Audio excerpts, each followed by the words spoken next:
മരണശേഷം എന്താവും സംഭവിക്കുക? ഒരുപക്ഷെ നമ്മളെല്ലാവരും എപ്പോഴെങ്കിലുമൊക്കെ ചിന്തിച്ചിട്ടുള്ള ഒരു കാര്യമായിരിക്കും ഇത്, അല്ലേ? അപ്പോ ഈ ഒരു വലിയ ചോദ്യത്തിനുള്ള ഉത്തരം തേടി നമുക്ക് ആയിരക്കണക്കിന് വർഷങ്ങൾ പഴക്കമുള്ള ഗരുഡപുരാണം എന്ന ഗ്രന്ഥത്തിലേക്കൊന്ന് ഇറങ്ങിച്ചെല്ലാം. നമ്മൾ മരിക്കുമ്പോൾ ശരിക്കും എന്താണ് സംഭവിക്കുന്നത്? നമ്മുടെ ഈ ബോധം അതെങ്ങോട്ടാവും പോകുന്നത്? ജീവിതം എന്ന യാത്ര അവിടെ തീരുകയാണോ? അതോ പുതിയൊരെണ്ണം തുടങ്ങുകയാണോ?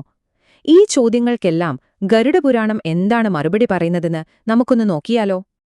അപ്പോ ആയിരക്കണക്കിന് വർഷങ്ങൾക്ക് മുൻപ് എഴുതപ്പെട്ട ഈ പുരാതന ഗ്രന്ഥം ഗരുഡപുരാണം ഈ ചോദ്യങ്ങൾക്കുത്തരം തരുന്നത് വളരെ രസകരമായൊരു രീതിയിലാണ്. ഒരു സംഭാഷണത്തിലൂടെയാണ് കാര്യങ്ങൾ വിശദീകരിക്കുന്നത്. അതും ഒരു സാധാരണ സംഭാഷണമല്ല, ഒരു ദിവ്യ സംഭാഷണം. അങ്ങനെയെങ്കിൽ ആരാണ് ഈ സംഭാഷണത്തിൽ പങ്കെടുക്കുന്നത്? ആരാണ് ആ ചോദ്യങ്ങൾ ചോദിക്കുന്നത്? പിന്നെ ആർക്കാണ് ഈ പ്രപഞ്ച രഹസ്യങ്ങളെല്ലാം അറിയാവുന്നത്? നമുക്ക് നോക്കാം. ഈ സംഭാഷണത്തിലെ രണ്ട് പ്രധാന കഥാപാത്രങ്ങളെ നമുക്ക് പരിചയപ്പെടാം.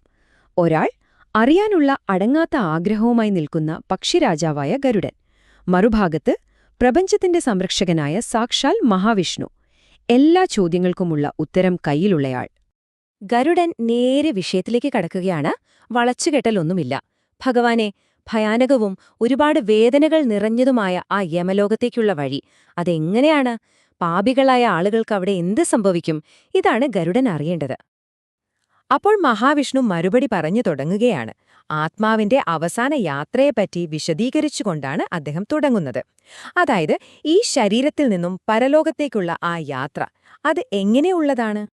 മരണശേഷം ആത്മാവ് നേരിടുന്ന ആദ്യത്തെ വലിയ കടമ്പയാണ് വൈതരണി എന്ന നദി കടക്കുക എന്നത്. കേൾക്കുമ്പോൾ ഒരു നദിയാണെന്ന് തോന്നാമെങ്കിലും ഇത് വെറുമൊരു നദിയല്ല. നമ്മുടെ ജീവിതത്തിലെ ഓരോ കർമ്മത്തിന്റെയും പ്രതിഫലനമാണ് ഈ നദി. അത്രയും ഭയാനകമായ അപകടം നിറഞ്ഞ ഒരു യാത്രയാണിത്. വിധിയുടെ ലോകത്തേക്കുള്ള ആദ്യത്തെ ചവിട്ടുപടി. ഈ യാത്രയെ നമുക്ക് 4 പ്രധാന ഘട്ടങ്ങളായിട്ട് തിരിക്കാം. 1. ആത്മാവ് ഈ ശരീരം വിട്ടുപോകുന്നു. 2. യമന്റെ ദൂതന്മാർ വന്ന് ആത്മാവിനെ കൊണ്ടുപോകുന്നു. 3. ആ ഭയാനകമായ വൈതരണി നദി മുറിച്ചുകടക്കുന്നു. 4ാമത്തേതും ഏറ്റവും പ്രധാനപ്പെട്ടതുമായ ഘട്ടം ജീവിതത്തിലെ ഓരോന്നിനും കണക്ക് പറയേണ്ട ആ നീതിയുടെ കോടതിയിലെത്തുന്നു. അങ്ങനെ ആത്മാവ് ആ നീതിപീഠത്തിനു മുന്നിൽ എത്തുകയാണ്. ഇവിടെയാണ് നമ്മുടെ ജീവിതത്തിലെ ഓരോ പ്രവൃത്തിയും, ചെറുതും വലുതുമായ ഓരോ കാര്യവും കൃത്യമായി അളന്നു തൂക്കി നോക്കുന്നത്. ഒരു വലിയ കണക്കെടുപ്പ് തന്നെ നടക്കും. ഈ കോടതിയിൽ ആത്മാവ് പ്രധാനമായും 2 പേരെയാണ് അഭിമുഖീകരിക്കുന്നത്. വലതുവശത്ത് മരണത്തിന്റെയും നീതിയുടെയും അധിപനായ യമരാജൻ, ഇടതുവശത്ത് ചിത്രഗുപ്തൻ. ആരാണീ ചിത്രഗുപ്തൻ എന്നല്ലേ? നമ്മുടെ ജീവിതത്തിലെ ഓരോ നിമിഷവും ഓരോ പ്രവൃത്തിയും ഒരു തെറ്റുമില്ലാതെ രേഖപ്പെടുത്തിവെക്കുന്ന ആളാണ്. ഒരുതരം സെലസ്റ്റിയൽ റെക്കോർഡ് കീപ്പർ എന്ന് പറയാം. ഈ വിധി എഴുതുന്നതിന് ഒരൊറ്റ അടിസ്ഥാനമേ ഉള്ളൂ. അതാണ് കർമ്മം. വളരെ ലളിതമായി പറഞ്ഞാല്, നമ്മളിവിടെ എന്ത് ചെയ്യുന്നോ അതിന്റെ ഫലം അവിടെ അനുഭവിക്കും. നമ്മൾ വിതച്ചതെന്താണോ അത് തന്നെ കൊയ്യും. നമ്മുടെ ഓരോ പ്രവൃത്തിയും, അത് നല്ലതായാലും ശരി മോശമായാലും ശരി, മരണശേഷമുള്ള നമ്മുടെ വിധിയെ തീരുമാനിക്കുന്നത് അത് തന്നെയാണ്. അപ്പോൾ ഈ കർമ്മത്തിന്റെ ഫലം എന്തൊക്കെയാണ്? നമ്മൾ ഈ ഭൂമിയിൽ ജീവിക്കുന്ന ജീവിതം മരണശേഷം നമുക്ക് സ്വർഗമാണോ നരകമാണോ സമ്മാനിക്കുന്നത്?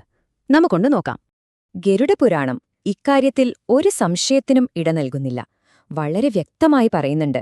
കാമം, ക്രോധം, അത്യാഗ്രഹം ഇതുപോലുള്ള ദുശ്ശീലങ്ങളുമായി ജീവിക്കുന്നവർക്ക് കഠിനമായ ദുരിതങ്ങൾ അനുഭവിക്കേണ്ടിവരും. അതായത് ചെയ്യുന്ന ഓരോ തെറ്റിനും അതിൻ്റേതായ ശിക്ഷയുണ്ടെന്ന് സാരം. അപ്പോ ഫലത്തിൽ 2 വഴികളാണ് മുന്നിലുള്ളത്. പുണ്യം ചെയ്ത് നല്ലൊരു ജീവിതം നയിച്ച ആത്മാക്കൾ സ്വർഗത്തിലെത്തി അവിടത്തെ സുഖങ്ങൾ അനുഭവിക്കും. നേരെ മറിച്ച് പാപങ്ങൾ ചെയ്തവർ അവർ ചെയ്ത തെറ്റുകൾക്ക് പകരമായി പലതരം നരകങ്ങളിൽ കഠിനമായ യാതനകൾ സഹിക്കേണ്ടിവരും. പക്ഷേ ഇവിടെ വളരെ പ്രധാനപ്പെട്ട ഒരു കാര്യമുണ്ട്. ഗരുഡപുരാണം പറയുന്ന ഈ നരകങ്ങൾ അത് എന്നേക്കുമായുള്ള ഒരു ശിക്ഷയല്ല, മറിച്ച് അതൊരു ശുദ്ധീകരണശാലയാണ്.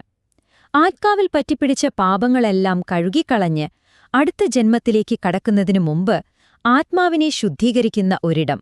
അത്രയുള്ളൂ. അപ്പോൾ ഇതെല്ലാം കേട്ടിട്ട് പേടി തോന്നുന്നുണ്ടോ? പക്ഷെ ഇതിന്റെയൊന്നും യഥാർത്ഥ ലക്ഷ്യം നമ്മളെ പേടിപ്പിക്കുക എന്നല്ല. നേരെ മറിച്ച് ഇപ്പോൾ ജീവിച്ചിരിക്കുന്ന നമുക്ക് ശരിയായ ഒരു ജീവിതം നയിക്കാൻ ഒരു വഴികാട്ടിയാവുക എന്നതാണ്. ആത്യന്തികമായി മോക്ഷത്തിലേക്കുള്ള ഒരു വഴി കാണിച്ചു തരിക. അപ്പോ ആ നല്ല വഴിയിലൂടെ എങ്ങനെ പോകാം? ഗരുഡപുരാണം അതിനും ചില മാർഗങ്ങൾ പറയുന്നുണ്ട്. ഒന്നാമതായി ധാർമ്മികമായി ജീവിക്കുക, അതായത് ശരിയുടെയും നീതിയുടെയും വഴി വിടാതിരിക്കുക. പിന്നെ ദാനവും കരുണയും ഭക്തിയും വിശ്വാസവും പുണ്യകർമ്മങ്ങൾ ചെയ്യുന്നതും ആത്മനിയന്ത്രണവും സത്യസന്ധതയും ഇതെല്ലാമാണ് നല്ല ഒരു മരണാനന്തര ജീവിതത്തിന്റെ അടിത്തറ. അപ്പൊ ചുരുക്കി പറഞ്ഞ എന്താണ് ഗരുഡപുരാണം എന്ന് പറയുന്നത്? മരണശേഷം എന്ത് സംഭവിക്കും എന്നതിന്റെ ഒരു മാപ്പ് മാത്രമല്ല, അതിലുപരി നമ്മളിപ്പോൾ ജീവിക്കുന്ന ഈ ജീവിതം എങ്ങനെ ഏറ്റവും ധാർമ്മികമായി ഏറ്റവും ശരിയായി ജീവിക്കാം എന്നുള്ള ഒരു വഴി കാട്ടിക്കൂടിയാണ്. നിങ്ങളൊന്ന് ആലോചിച്ചു നോക്കൂ. ആയിരക്കണക്കിന് വർഷങ്ങൾക്ക് മുൻപ് എഴുതിയതാണെങ്കിലും ഇതിലെ ആശയങ്ങൾക്കിന്നും എന്ത് പ്രസക്തിയാണുള്ളതല്ലേ? മരണാനന്തര ജീവിതത്തെക്കുറിച്ചുള്ള ഇത്തരം പുരാതനമായ കാഴ്ചപ്പാടുകൾ ഇന്നത്തെ നമ്മുടെ ശരി തെറ്റുകളെക്കുറിച്ചുള്ള ധാരണകളെ എങ്ങനെയാവാം സ്വാധീനിക്കുന്നത്? ഇത് നമ്മൾ ഓരോരുത്തരും ചിന്തിക്കേണ്ട ഒരു ചോദ്യം തന്നെയാണ്.